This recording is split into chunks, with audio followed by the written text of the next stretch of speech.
Bonjour à tous, bon matin. C'est un grand plaisir aujourd'hui d'accueillir le ministre des Finances du Québec, M. Éric Girard. C'est un moment clé. On est au début, je dirais, du redémarrage. C'est bien entamé, mais quel choc on a tous vécu. Rappelons-nous, il y a quelques mois à peine, le taux de chômage était à 4,5 Monsieur le ministre, je me souviens d'avoir commenté votre budget du printemps et tout de suite nous a frappé ce choc des impacts immédiats. Les mesures ont coûté cher, les mesures vont continuer de coûter cher et en même temps, ce qu'on sait, c'est que l'économie en a bien besoin. Le taux de chômage qui était de 4,5 est passé à 17 et on parle d'une baisse du PIB de 12 pour l'année, ce qui est du jamais vu. Donc, Monsieur le ministre, je dirais, vous avez fait tout un exercice de préparation pour ce budget et depuis, j'imagine que vous avez en temps réel financé l'urgence, puis en temps réel revu toutes vos hypothèses pour nous arriver dans quelques semaines avec un nouvel énoncé budgétaire.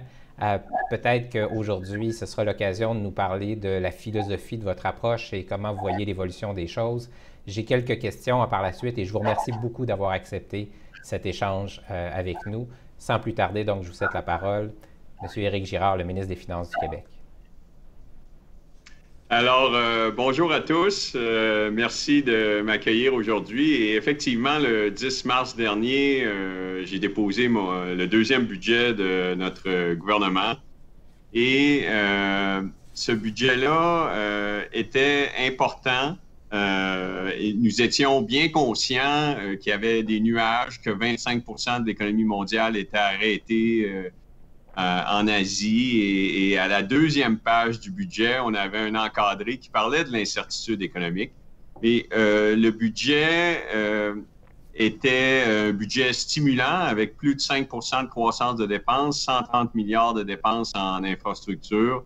C'est donc un budget où le gouvernement prenait déjà un rôle important pour stimuler la croissance.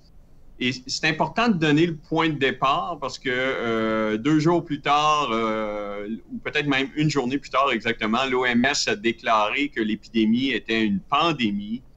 Le président Trump a fermé la frontière avec l'Europe. Les marchés boursiers ont violemment réagi à cette annonce et étaient déjà fragiles. Alors, la situation a changé extrêmement rapidement. Mais le point de départ est important, c'est-à-dire que le Québec venait de connaître 3 années de croissance exceptionnelle. Et c'est important parce que c'est vous, c'est nous, c'est le Québec qui a accompli ça. C'est pas le gouvernement ou un autre gouvernement. En fait, la moitié de cette période-là, c'est le précédent gouvernement et l'autre moitié, c'est nous. Et ça s'est étendu jusqu'au mois de février. En février 2020, nous enregistrions pour la période janvier-février 2020, nous avions 2,5 de croissance de plus que l'an dernier. Alors, 3 années de croissance au-dessus de 2 les 2 dernières années, plus de croissance que la moyenne canadienne. Et surtout 2019, très important. Enfin des gains de productivité parce que la croissance du Québec était beaucoup générée par la croissance d'emploi, mais en 2019, enfin des gains de productivité importants. Donc, une économie forte, puis des finances publiques qui étaient 43 de dette par rapport au PIB. Ça, on partait de 54 après la dernière crise financière. Donc, des progrès collectifs significatif important. Arrive la crise de santé publique. Alors, on a une épidémie qui part en Asie, qui se rend en Europe, qui devient une pandémie, qui nous atteint en Amérique. Vient avec ça ce qu'on appellera la pire récession depuis la Deuxième Guerre mondiale. C'est une récession mondiale, c'est-à-dire qu'on attendait 3 de croissance pour le PIB mondial. Et on aura possiblement moins 4 donc une variation de 7 par rapport à ce qui était anticipé. C'est une variation qui est très importante. Avec ça viendra aussi une période très difficile au niveau des finances publiques. Tous les gouvernements stimulent l'économie. Il fournissent de l'aide d'urgence et ça fait que tous les gouvernements doivent emprunter en même temps des sommes beaucoup plus importantes que prévu.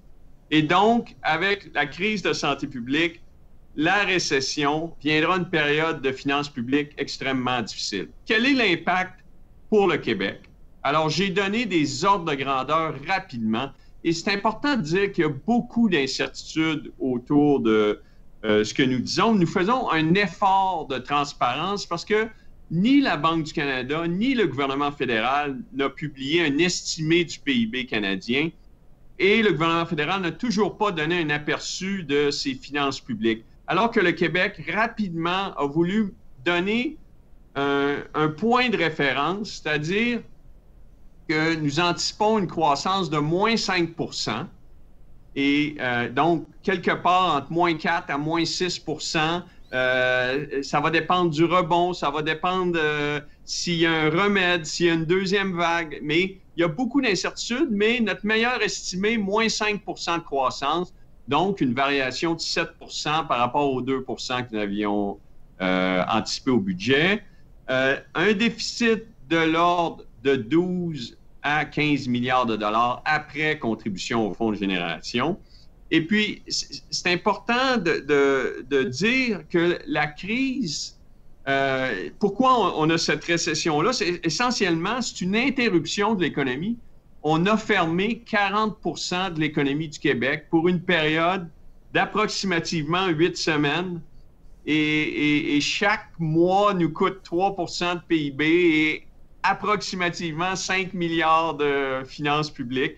Alors, tout ça, ce sont des estimés qui reposent sur des hypothèses, mais je pense qu'on doit se dire, on sait ce qu'on fait bien au Québec, mais la crise a aussi montré nos vulnérabilités, et je vais en nommer 3. La première, c'est que nous sommes une population vieillissante. Nous sommes à l'avant-garde du vieillissement de la population en Amérique du Nord, avec certaines provinces des Maritimes. Et c'est pas par hasard que la crise nous a frappé, la crise de santé publique nous a frappé dans les CHSLD. C'est parce qu'on a une population qui est vieillissante et la démographie du Québec fait que ça va continuer de s'accentuer. L'autre vulnérabilité, c'est que 2019, c'est la première année que nous avions une performance de productivité suffisante pour générer la richesse à long terme que nous avons besoin pour nous offrir les services que la population veut en santé, en éducation, en transport, la lutte au changement climatique. Il est très important d'améliorer notre performance au niveau de la productivité.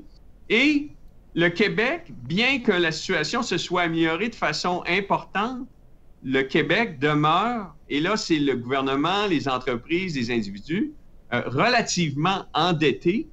Et donc, le fait qu'on va tomber en déficit, qui va augmenter notre dette, fait qu'on va devoir refaire des efforts à long terme pour revenir sur le chemin de l'équilibre budgétaire. Et ce chemin-là va prendre de 3 à 5 ans. Je peux déjà vous donner certaines lignes directrices. Il n'y aura pas de hausse d'impôts au Québec. Ce n'est pas dans notre philosophie de gouvernement. Il y aura une baisse de taxes scolaires telle que prévue dans le dernier budget au mois de juillet. Et nous n'avons pas l'intention d'augmenter la taxe provinciale, d'augmenter l'impôt des particuliers, l'impôt des entreprises. Il n'en est pas question. Ce n'est pas par là que passe le retour à l'équilibre budgétaire. Le retour à l'équilibre budgétaire passe par une croissance des revenus qui sera légèrement supérieure aux dépenses. Et c'est ça le plan de match. Alors, au niveau économique, le gouvernement a un rôle que la demande publique se substitue à la demande privée pour la période où cette demande sera plus faible. C'est-à-dire, l'année 2020 sera une année où la demande privée est beaucoup plus faible. Et donc, il y aura des dépenses d'infrastructures supplémentaires. Il y a des dépenses gouvernementales supplémentaires en 2020. Le plan de relance, l'aide d'urgence, la stimulation et idéalement de l'aide fiscale aussi. C'est pour ça qu'on a fait les reports d'impôts, de taxes dans les paiements, c'est pour donner de la liquidité. Et avec ce plan de match pour les finances publiques et l'économie ou le rôle du gouvernement dans le retour vers une économie, c'est bon d'avoir ce qu'on appelle en anglais des KPI, des indicateurs clés de performance. Qu'est-ce qui va nous dire si notre plan de match fiscal, notre plan de match économique va fonctionner durant cette période où on a le creux en 2020, le rebond en 2021. Bien, un des indicateurs, ce serait si nous pouvions retrouver en décembre 2021, donc à la fin de la deuxième année de l'impact de la crise que nous vivons, si on pouvait retrouver le niveau de PIB que nous avions en décembre 2019, ce serait un grand succès. Si le rebond de 2021, le rebond du deuxième semestre de 2020 nous permet de récupérer ce qu'on a perdu en fermant l'économie pendant 8 semaines, 40 % de l'économie. Et je tiens à dire qu'évidemment, il y a des secteurs qui vont avoir des répercussions sur des périodes beaucoup plus longues, comme le commerce de détail, le tourisme, l'aviation, la restauration, l'hôtellerie. Ces secteurs-là vont avoir des périodes de retour beaucoup plus longues et il faut les aider. Une autre chose qui est très importante, lorsque je suis arrivé au pouvoir avec le gouvernement, la chose qui me décevait le plus au niveau économique, c'était qu'on se contentait d'un objectif de croissance à long terme pour le Québec de 1,3 %. Il faut absolument avoir des gains de productivité et atteindre 2 %. Et la différence entre 1,3 et 2 %, c'est ça qui va nous permettre de s'offrir les services qu'on veut, santé, éducation, de faire les investissements en infrastructure, de retourner à l'équilibre budgétaire, de réduire le fardeau fiscal. C'est très important, cette différence entre 2 % de croissance à long terme et 1,3 % de croissance à long terme.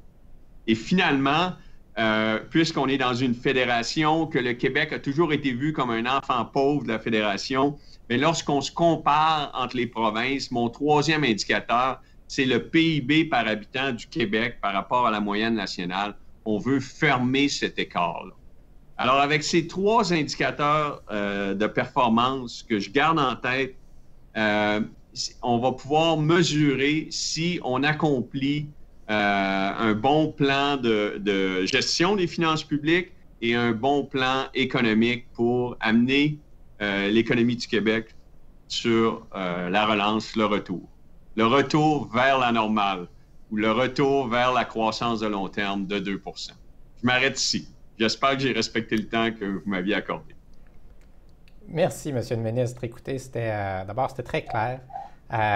J'ai pris en note, vous l'avez dit 2-3 fois, la solution ne passera pas par des hausses d'impôts, par des hausses de taxes. Je pense que c'est important de le dire parce qu'on l'entend beaucoup. Est-ce que les niveaux d'investissement et d'endettement présentement vont mener rapidement à une austérité très raide, très dure au niveau des finances publiques? Alors, vous avez clarifié quelque chose de très important. Revenons quelques instants sur la situation. Vous avez déjà, selon les chiffres qu'on avait, investi en mesures d'urgence. Ce que ça représente, c'est 23 milliards de dollars. Et ça, c'était dans l'urgence. Là, il y a de la relance. Vous avez dit qu'il y a des secteurs encore qui vont avoir besoin d'aide. Dans votre esprit, est-ce qu'il y a une limite? Est-ce qu'il y a un montant limite? Est-ce qu'il y a une capacité limite de ce qu'on peut investir devant nous? Je vous dirais que c'est beaucoup fonction de la situation de la santé publique. Là, on a eu une augmentation de l'épidémie. On a vécu ça, ce choc-là, l'augmentation des décès, des personnes infectées. Et là, on déconfine, on va avoir un retour à la normale naturelle. Mais c'est certain que s'il y a une deuxième vague, et que on va être mieux préparé pour la deuxième vague, mais il est possible que la deuxième vague soit plus forte. Alors, il y a des risques. Et notre rôle, le rôle d'un gouvernement, c'est d'aider ses citoyens, d'aider ses entreprises. Alors, oui, il y aura plus d'endettement si la deuxième vague est plus importante que la première. Mais il y a aussi, je ne veux pas juste peinturer un scénario négatif parce qu'on pourrait avoir un remède, on pourrait avoir un vaccin, on pourrait être tellement bien préparé que la deuxième vague sera beaucoup moins forte. Mais oui, s'il y a une deuxième vague, qu'elle est forte, il devrait y avoir plus d'endettement.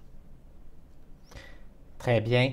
Peut-être question technique. Vous avez parlé tantôt qu'on maintient, vous avez dit, on va maintenir l'investissement dans le fonds des générations. Les gens se posent la question, pourquoi on fait ça en période de crise? Pourquoi est-ce qu'on n'arrête pas pendant une année de contribuer au fonds des générations? Comment vous voyez la nécessité de maintenir l'investissement dans le fonds des générations? En fait, je n'ai pas fait cet énoncé. Là. Vous êtes presque comme un journaliste. Là. Vous essayez de me faire dire ce que je n'ai pas dit. J'ai dit que le chiffre de 12 à 15 milliards était après contribution au fonds de génération. C'est tout ce que j'ai dit. D'accord, d'accord. Alors, j'ai mal interprété, je m'en excuse. Maintenant, vous nous voyez venir. Je pense que beaucoup de gens disent il y a peut-être des moments où on peut se permettre, pendant une certaine période, de concentrer nos argents là où on en a besoin dans l'économie réelle. Peut-être dernière question sur cette espèce de question macro. Les taux d'intérêt sont très faibles. Est-ce qu'on emprunte pour 30 ans puis on remboursera dans 30 ans avec des taux d'intérêt très faibles? Comment vous voyez l'espèce de dynamique d'emprunt pour soutenir tous ces investissements? En fait, le gouvernement du Québec avait un programme de financement relativement petit pour cette année. Parce que nous avions fait beaucoup de devancements. L'équipe de la gestion de la dette du ministère des Finances, une équipe très professionnelle. Ils ont eu beaucoup de dettes pour s'entraîner au cours des années. C'est une équipe extrêmement professionnelle. On avait fait du préfinancement. On avait un programme de financement qui était petit. Mais à ça, il faut ajouter le 12 à 15 milliards de déficit que nous allons faire cette année. Ça fait donc une grosse année de financement dans un contexte où tous les gouvernements ont une grosse année de financement. Alors, on continue de faire ce qu'on a toujours fait, c'est-à-dire qu'on se finance de façon diversifiée aux États-Unis, en Europe, sur le marché domestique canadien, dans le court terme, le moyen terme, le long terme, des obligations vertes. La diversification, c'est important, mais on a un programme de financement qui est beaucoup plus important. On bénéficie des taux qui sont bas, donc c'est intéressant d'allonger un peu la durée de notre financement. Mais ce qui est le plus important, c'est de ne pas présumer que les taux d'intérêt seront toujours bas dans les 20 prochaines années. Et c'est pour ça qu'il faut faire attention à l'argument que c'est pas grave si on fait des déficits importants. C'est nécessaire de faire des déficits importants pour aider nos entreprises puis nos individus, mais il faut revenir vers l'équilibre budgétaire avec un plan crédible parce qu'on ne peut pas présumer que les taux d'intérêt seront toujours bas. Et lorsqu'on a un service de dette élevé, puis le service de dette, c'est le troisième poste budgétaire le plus important du gouvernement du Québec, après la santé puis l'éducation. Alors, les ressources qui vont là ne sont pas disponibles pour les services aux Québécois. Alors, il faut contrôler l'endettement avec un plan crédible de retour à l'équilibre. Peut-être une autre question, on devient encore une fois un peu plus spécifique, mais vous l'avez bien dit, le Québec, jusqu'ici, c'est un peu l'enfant pauvre de la Fédération ou un de ceux-là. On veut changer ça, mais en attendant, les revenus de péréquation sont importants. On le voit en Alberta, on a vu ce qui s'est passé avec l'économie des ressources naturelles et notamment l'économie pétrolière. On voit que c'est difficile pour nous, mais ça pourrait être encore plus difficile ailleurs dans le Canada. Vous étiez confiant la dernière fois qu'on s'est parlé sur le fait que la formule de la péréquation allait faire en sorte que nos revenus de péréquation n'allaient pas diminuer dans un proche avenir. Êtes-vous toujours confiant de ce point de vue-là? C'est-à-dire que la formule est bonne jusqu'en 2024. Alors, je suis toujours confiant que la formule que nous avons va rester. Elle est influencée par une mesure retardée sur 3 ans de la capacité fiscale de chacune des provinces. Et les provinces qui sont en dessous de la moyenne reçoivent un bénéfice de la péréquation. Nous sommes la province qui en reçoit le plus en dollars absolus et le moins par habitant. Alors, nous sommes dans les 5 provinces qui en reçoivent, la province qui en reçoit le moins par habitant. on est conscient que lorsqu'on regarde l'horizon 10 ans, le Québec va recevoir moins de péréquation. Et puis, on est conscient de ça. Puis ce sera un grand jour pour le Québec parce que ça reflète la vitalité, l'évolution du Québec dans la fédération. On est passé de la province la plus endettée, la moins performante, à une situation où dans les 3 dernières années, une excellente performance économique, une évolution du solde budgétaire de la dette au cours des 15 dernières années. Ce sont des gains dont tous les Québécois ont contribué à ça. Et puis, il faut continuer ça. Et le Québec doit prendre toute sa place dans le Canada. On est 23 % de la population. On doit être au moins 23 % de l'économie canadienne. Présentement, nous sommes 20 %. Très bien. Monsieur le ministre, vous allez faire un énoncé budgétaire bientôt, mais il y a des mesures qui pourraient ne pas pouvoir attendre. Et je vais vous donner un exemple.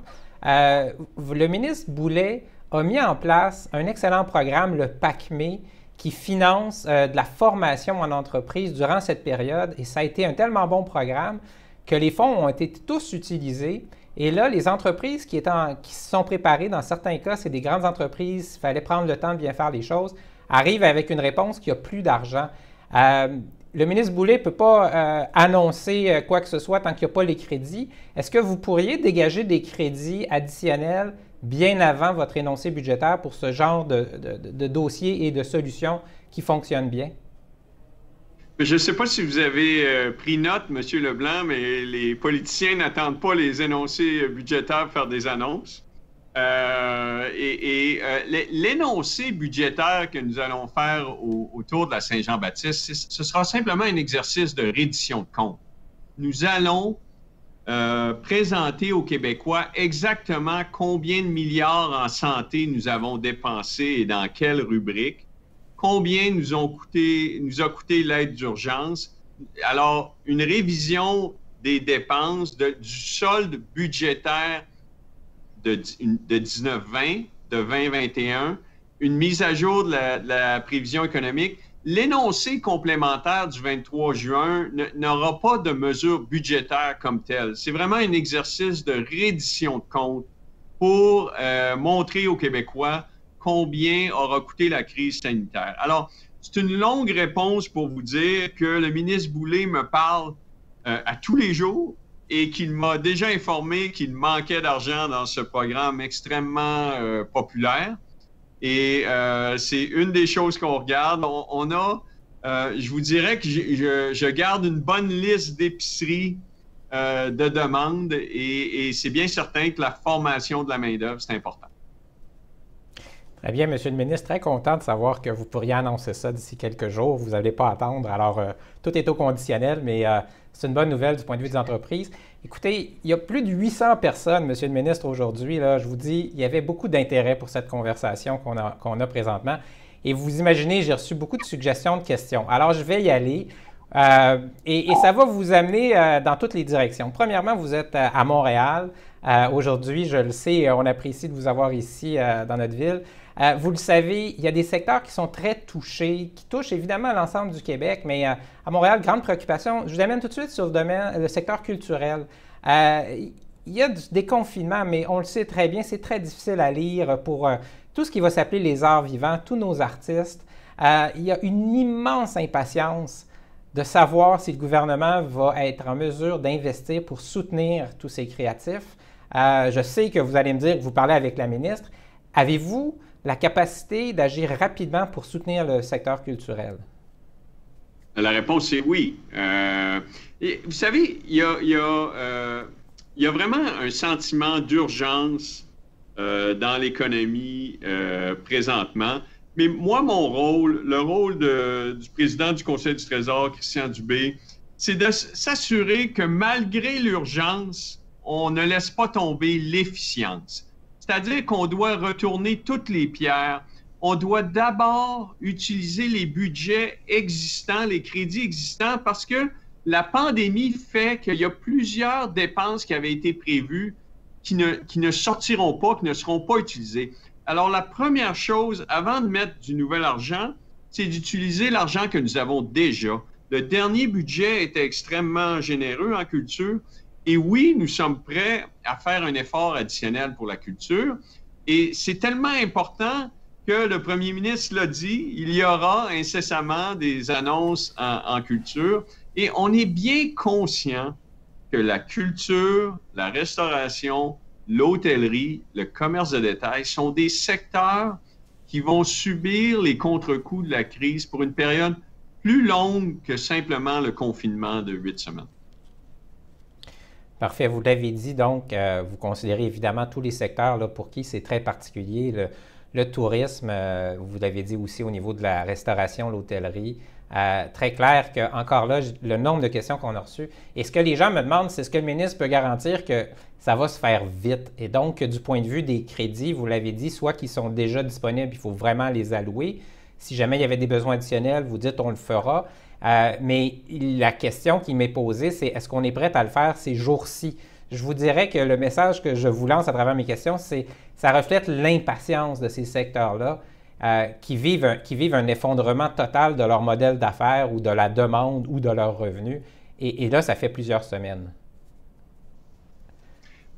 Bien, vous avez raison, parce que nous sommes dans la phase 4 du déconfinement. Et tous les secteurs dont vous parlez sont soit dans la phase 5 ou dans la phase 6. Et ça, nous, j'ai beau être économiste, j'ai beau adorer l'entreprise privée, j'ai beau vouloir aller plus vite, c'est la santé publique qui nous donne le nombre de personnes qui peuvent être présentes dans l'économie en même temps. On ajoute à tous les semaines des nouveaux groupes d'acteurs dans l'économie. On surveille l'évolution de l'épidémie. Si l'épidémie est stable ou en décroissance, à mesure qu'on fait plus de tests, qu'on a plus de personnes dans l'économie, on continue. Les secteurs que vous mentionnez sont dans les phases 5 et 6. La phase 5 commence la semaine prochaine avec le commerce de détail à Montréal, les centres d'achat hors CMM. Et tout ça, c'est très important. On le sait qu'il y a des demandes d'aide d'urgence, mais la première chose qu'on veut faire, c'est ouvrir ces secteurs-là. C'est peut-être la chose la plus importante. Il n'y a pas un restaurateur, il n'y a pas un hôtelier qui ne préférerait pas ouvrir à recevoir une subvention du gouvernement. Oui. Monsieur le ministre, on a vu cette semaine, il y a eu une intervention dans le dossier du Cirque du Soleil. Je pense que ça a été applaudi, c'est un fleuron, puis les gens ont même applaudi la façon dont ça a été fait, donc pas juste le geste lui-même. Ce qui nous amène à parler d'aide spécifique. Puis je veux vous amener sur le dossier de l'aéronautique. Vous parlez des phases de redémarrage, mais il y a une réalité, c'est quand bien même qu'on ait des phases comme ça et que ça se passe bien, il y a des secteurs qui vont être touchés à long terme, tout simplement parce que les dynamiques d'affaires vont avoir changé. Et notre secteur aéronautique, c'est un des piliers de notre économie. Avez-vous une approche où vous pourriez soit soutenir le secteur lui-même ou les entreprises, qu'elles soient manufacturières, des entreprises de services, éventuellement nos fleurons comme Transat? Comment vous abordez ce secteur-là au-delà de la question du redémarrage ou du déconfinement? Là, vous m'amenez directement dans les compétences de mon collègue Fitzgibbon. Je tiens à vous dire que d'abord, pour revenir un peu sur le Cirque du Soleil, moi, je suis vous savez, une des raisons que je suis très fier de la carrière que j'ai eue dans le secteur privé, c'est que j'ai eu la chance de travailler pour une entreprise qui avait son siège social à Montréal. Et avec le siège social vient le centre de décision. C'est important d'avoir des grandes entreprises, des donneurs d'ordre, des leaders dans le monde. Et c'est pour ça qu'il y a eu de l'aide dans le passé à Bombardier, qu'il y a de l'aide aujourd'hui qui est prête pour le Cirque du Soleil. C'est parce qu'on a besoin de plus de grandes entreprises avec leurs sièges sociaux au Québec. Alors, je ne veux pas commenter sur les industries spécifiques. L'aéronautique, c'est extrêmement important. Monsieur Fitzgibbon leur parle. Je le laisse juger comment aider cette industrie-là. Moi, mon rôle, c'est de financer ça, m'assurer que c'est... par exemple, si je prenais l'exemple du Cirque du Soleil, le 200 millions US, c'est moi qui le finance. Ça passe par Investissement Québec, la structure du prêt. Et j'étais très content quand j'ai vu la structure de la transaction avec les garanties de centres décisionnels au Québec. Très bien. Ce qu'on comprend, c'est que vous allez être tout à fait d'accord si on veut soutenir des entreprises qui ont des sièges sociaux ici. Et évidemment, c'est un beau message pour toutes nos entreprises. Peut-être, si on passe dans un autre volet, évidemment, vous pouvez me dire que vos collègues vont regarder ça, mais je voudrais quand même qu'on en parle. Ce sont les grands projets d'infrastructure qui s'en viennent. Vous avez annoncé un devancement d'investissement de 2,9 milliards de dollars en projets durant l'année 2020-2021. Je voudrais vous entendre sur ces décaissements, cette capacité qu'on a d'accélérer les grands projets. Et puis peut-être, si vous avez déjà une liste de grands projets qui ont été identifiés pour cette accélération. Pour la liste, je ne pourrais pas vous la donner parce que la liste va être contenue dans un projet de loi qui a été évoqué par mon collègue du Conseil du Trésor. Alors, je ferai un outrage. On est entre nous, Monsieur le ministre. On est entre nous. Des éléments de cette liste-là. Mais alors, je ne ferai pas ça. Je respecte les institutions parlementaires, mais je tiens à vous dire que pour la relance des infrastructures, là, on a fait une consultation avec les parties prenantes de l'industrie, les acteurs du secteur de la construction, les syndicats, la santé publique, la CNESST, et c'est un défi parce que on avait prévu 11 milliards d'infrastructures publiques, on veut en faire 14, mais on a été fermé 2 mois, puis on a des mesures sanitaires qui, jusqu'à un certain point, peuvent réduire la productivité. Alors, ça va être très important de travailler ensemble pour accomplir ça. Et c'est pour ça qu'on a été en contact avec l'industrie, avec les syndicats, avec les partenaires. Et je suis très heureux de dire que présentement, ça va bien sur les chantiers de construction. Est-ce que c'est parfait? Non. Mais lorsqu'il y a des ajustements à faire, on a les mécanismes pour le faire. Alors, les projets, il y en a dans le secteur de la santé. Bien sûr, on voudrait des rénovations de CHSLD, des maisons des aînés. Il y a des rénovations d'écoles. On a du travail à faire. Pendant que les élèves ne sont pas à l'école, c'est le temps de faire des rénovations d'écoles. Il y a du routier, il y a du transport public, il y a des eaux usées, il y a de la mitigation de changement climatique. Avec 14 milliards de projets en infrastructure publique, il devrait en avoir pour tous les champs d'intérêt. Parlant de ces projets, de ces grands projets, il y a une question, puis je vais la nommer. Celle-ci, elle vient d'Édith Cyr, qui dirige une organisation à Montréal qui s'appelle Bâtir son quartier. Et je pose la question parce que je suis intervenu personnellement pour essayer de faire accélérer les choses. Le gouvernement fédéral a des ententes avec toutes les provinces, je crois, sauf le Québec, pour ce qui est de contribuer à de l'investissement en logement social. Et on le sait, à Montréal, c'est quand même une priorité de l'administration. On a un défi sur le logement. Les taux d'occupation sont assez élevés et en même temps, il y a beaucoup de populations qui trouvent de la difficulté à se loger. Et donc, la question, c'est où en êtes-vous dans les discussions avec le gouvernement fédéral pour avoir une entente qui permettrait d'accélérer le financement au Québec de ce logement social, justement comme étant un des éléments de la relance? Bon, il y a 2 éléments à cette réponse-là. D'abord, on n'attend pas le fédéral. Il y avait 250 millions dans mon premier budget pour Accès Logis, qui vise à faciliter la construction de loyers modiques, et 150 millions dans mon deuxième budget. Ça, c'est pour rattraper le retard. Il y avait 15 000 unités de logements sociaux qui avaient été promises, qui n'avaient pas été réalisées par les précédents gouvernements. Je ne sais pas particulièrement celui qui m'a précédé, mais on a mis l'argent pour réaliser ce qui avait déjà été promis, mais qui n'était pas en action. 15 000 unités. Alors, pour ce qui est de l'entente fédérale, provinciale, c'est très simple à comprendre. Tout le monde va comprendre ça. Puis, d'un certain point, je comprends que ça va vous décevoir, c'est que l'habitation, c'est une compétence provinciale et on veut un transfert fédéral sans condition dans le secteur de l'habitation. Dans la mesure où le fédéral met des conditions, ne respecte pas la compétence provinciale, ça retarde la signature de cette entente-là. Alors, c'est un vieux contentieux. C'est la ministre de l'Habitation, Relations fédérales-provinciales qui sont dans ce dossier-là. J'aimerais vous dire que ça va être signé demain. Ça devrait être signé hier en fonction de l'importance du sujet, mais ce n'est pas le cas. Et je n'ai pas de solution magique pour vous, ou de vous dire que là où on a compétence exclusive sur ce qui se passe, Accès Logis, on répond au présent. Et je suis en contact fréquent avec Madame la mairesse de Montréal. Le maire de Laval aussi a des besoins.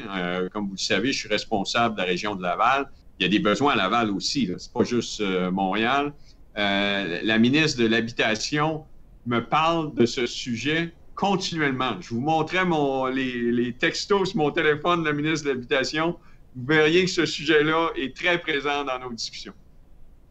En tout cas, vous comprendrez, monsieur le ministre, que pour le monsieur ou la dame ordinaire, la solution, c'est d'avoir un déblocage. Alors, je vais juste vous dire, évidemment, s'il n'y a pas de possibilité de débloquer, bien, ça va juste priver des citoyens québécois, montréalais, de ces logements sociaux plus longtemps encore. Donc, je ne sais pas comment on sort de ça, mais éventuellement, il faut faire marcher le système. Alors, mon encouragement, on va continuer de faire des pressions, là. Mais je suis d'accord avec vous. Je suis d'accord avec vous et j'aimerais avoir accès à ces sommes-là. Mais en attendant, on a le bilan pour avancer l'argent qui est nécessaire pour faire les logements sociaux, que la contribution fédérale soit là ou non.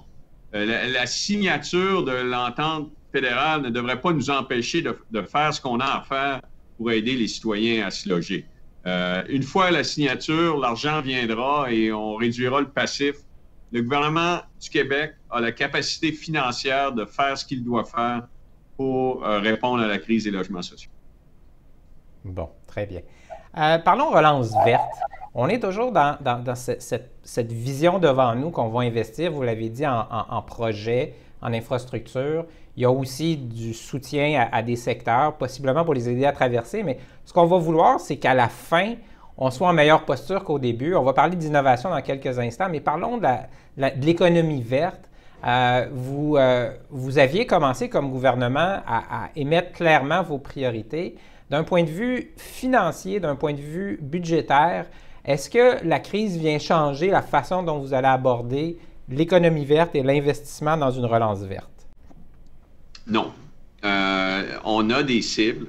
Moins 37,5 par rapport à 1990 en 2030. C'est un marathon, mais là, il reste juste 10 ans. Un des rares effets positifs de la crise sanitaire, c'est que les émissions sont en chute de façon marquée. Et les sommes qui avaient été promises essentiellement, puis permettez-moi de faire des chiffrons, 6 milliards sur 6 ans, seront toujours là. Et c'est au ministre de l'Environnement de déployer ces sommes-là avec son plan pour une économie verte. C'est important. C'est important pour la relance à court terme. C'est important pour les générations futures. C'est important pour nous. On vit dans cet environnement-là. Moi, mon rôle, c'est de m'assurer que 6 milliards sur 6 ans, c'est 50 de plus que l'ancien plan.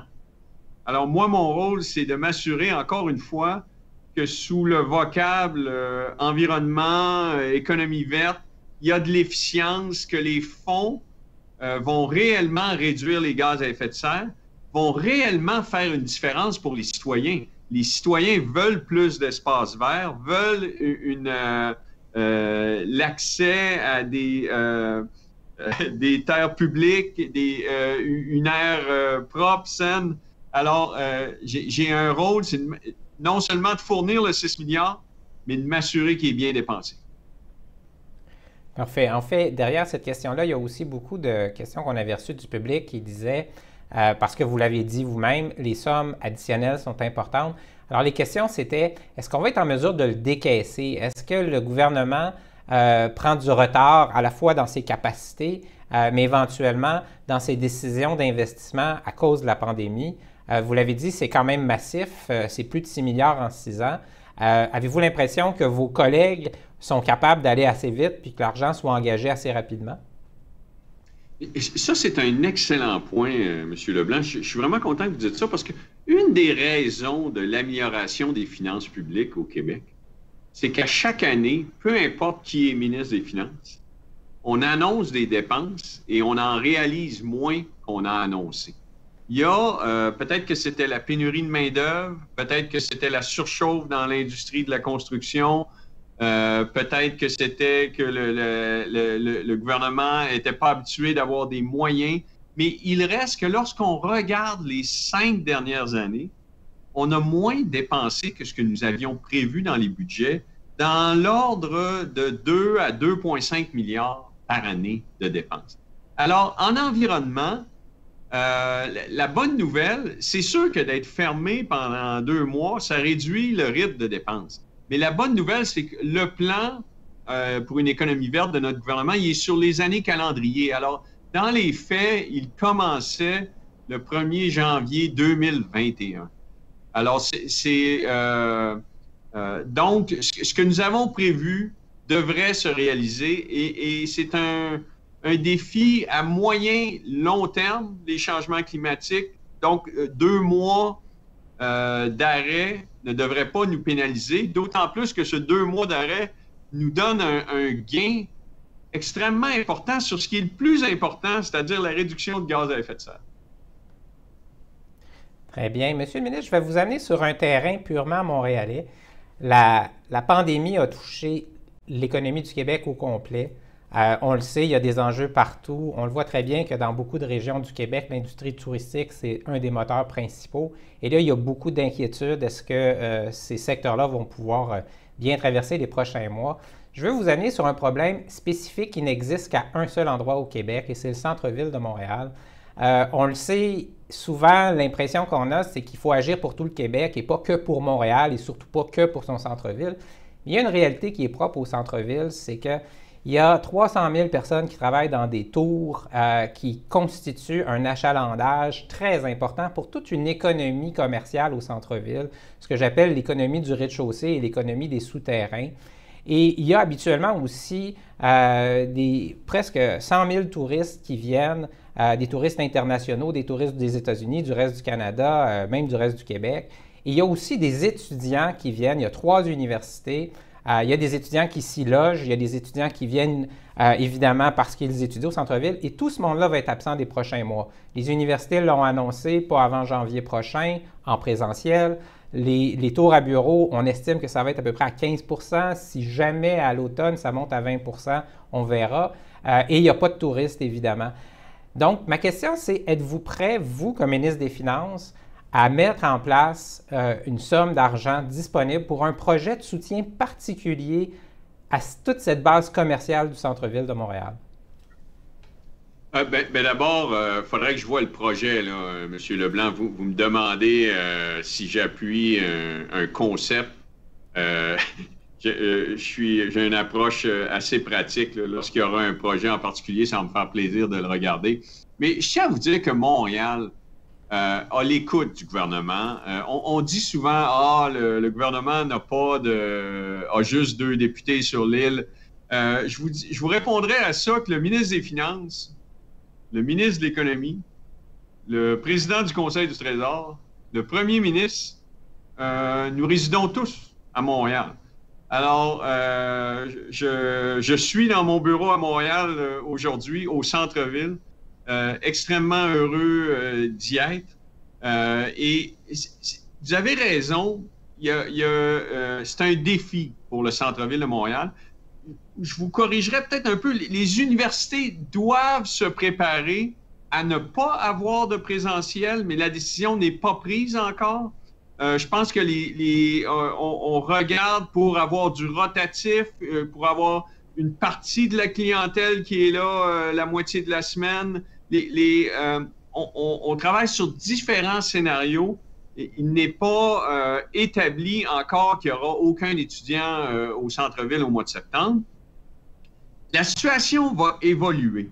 Si il n'y a pas de deuxième vague, si la deuxième vague est moindre, s'il y a un remède, le retour, le rebond va être de bien meilleure qualité et le 15 à 20 dont vous parlez sera peut-être 40 à 50 et ce sera 2 fois mieux. Alors, s'il y a un projet particulier qui est cher au centre-ville de Montréal, ça va me faire plaisir de le regarder. J'hésiterais là, à vous dire que j'ai une somme réservée pour ça dans l'immédiat. Merci. D'abord, déjà de savoir qu'on va avoir l'œil attentif du ministre des Finances, c'est une bonne nouvelle. Alors, on travaille sur un plan d'action et dans quelques jours, on vous l'enverra pour que vous le considériez.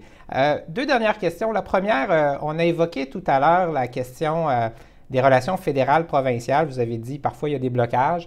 Devant nous, on a une réalité, c'est que les municipalités, les grandes villes, évidemment, j'ai Montréal en tête, mais ça vaut pour Laval et ça vaut pour plusieurs grandes villes, vont vivre une crise majeure. Elle est déjà commencée. Elles n'ont pas la possibilité de faire des déficits, les villes, des déficits d'opération.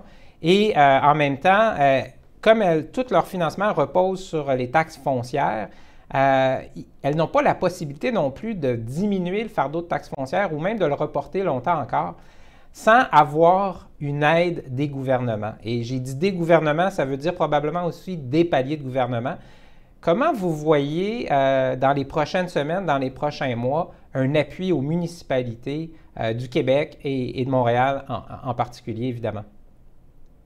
D'abord, la ministre responsable parle à toutes les municipalités. Moi, je suis responsable de Laval, je suis en contact avec le maire de Laval. On est très conscient. La crise est difficile pour tout le monde. C'est ça la particularité des crises, c'est que c'est difficile pour les entrepreneurs, pour les familles, les étudiants, les municipalités. Alors, les municipalités vont avoir besoin d'aide. Un des premiers endroits concrets qu'on regarde pour les aider, c'est le transport collectif. On le sait, il y a eu baisse d'achalandage. L'achalandage, ceux qui le prenaient, dans la plupart des cas, n'avaient pas à payer. Les mesures sanitaires augmentent des coûts. Nous avons des demandes formelles pour les aider au niveau du transport collectif. Alors, on regarde ça. La ministre regarde l'ensemble des demandes. Le gouvernement fédéral, moi, je vous le dis, la collaboration avec le gouvernement fédéral est excellente. Je parle à M. Morneau fréquemment. Je parle au ministre des Finances de l'Ontario fréquemment. Si le gouvernement fédéral décide de mettre de l'argent pour les municipalités, on va s'entendre, on ne s'enfargera pas dans les compétences constitutionnelles. On va s'assurer que l'argent puisse aller rapidement vers là où il est destiné. Bien sûr, au Québec, les transferts aux municipalités doivent passer par le Québec, qui priorise les projets des municipalités, mais on a tous le même objectif, qui est de s'assurer de passer à travers cette crise, puis on va y arriver. Merci, c'est un message rassurant. En fait, on veut toujours cette collaboration entre les paliers de gouvernement, c'est très rassurant.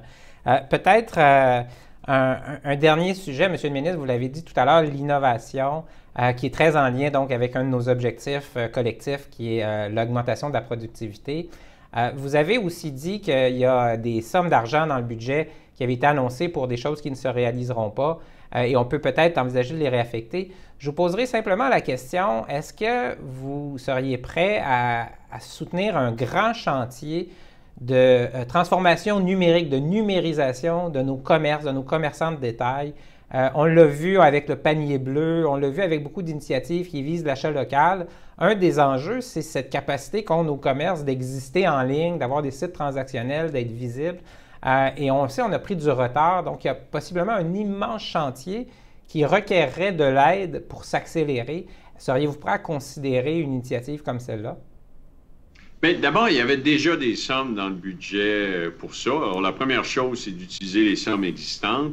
Ensuite, une des composantes importantes à ça, c'est l'infrastructure. Alors, il faut avoir l'Internet haute vitesse, haut débit disponible dans les régions.